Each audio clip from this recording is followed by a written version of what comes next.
এই প্রশ্নটি বুইটেক্সে 18 থেকে 19 সেশনে এসেছিল এবং এই প্রশ্নে বলা হচ্ছে যে এ ভেক্টর ডট এ ভেক্টর এবং এ ভেক্টর ক্রস এ ভেক্টরের মান নির্ণয় করো। তো প্রথমে দেখো আমরা এ ডট এর মান নির্ণয় করি। তাহলে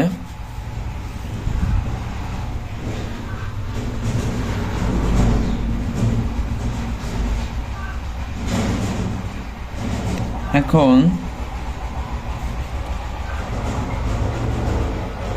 ডট এ, তো আমরা জানি যে কোনো দুটি ভেক্টরের ডট গুণফল মানে হচ্ছে ওই ভেক্টর দ্বয়ের মান এবং ওই ভেক্টরের মান এবং তাদের মধ্যবর্তী কোণের কোসাইন।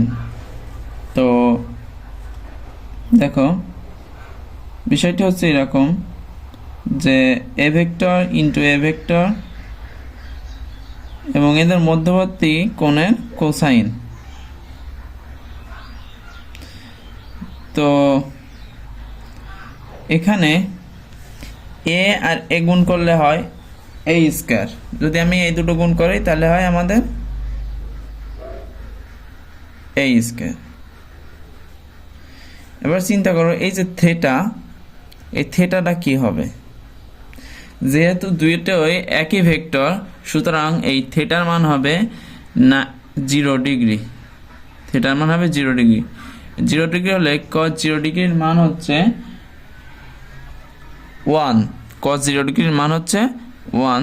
সুতরাং আমাদের এ ডট এর মান হচ্ছে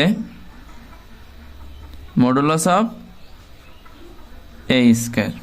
এরপর আসছে এ ক্রস এ, আবার এ ক্রস এ, এ ক্রস এ। তো আমরা ক্রসের ক্ষেত্রে জানি যে দুইটি ভেক্টরের ক্রস মানে হচ্ছে ওই দুইটি ভেক্টরের মান এবং এদের মধ্যবর্তী কোণের সাইন এবং দিক হচ্ছে ইটা। তাহলে আমরা এটাকে লিখতে পারি এ ইন্টু এ ইন্টু সাইন। তো দেখো এখানে যেহেতু দুইটা এ ভেক্টর সুতরাং এদের মধ্যবর্তী কোণ হবে 0 ডিগ্রি, আর এটা হচ্ছে ইটা স্কয়ার, ইটা দিক।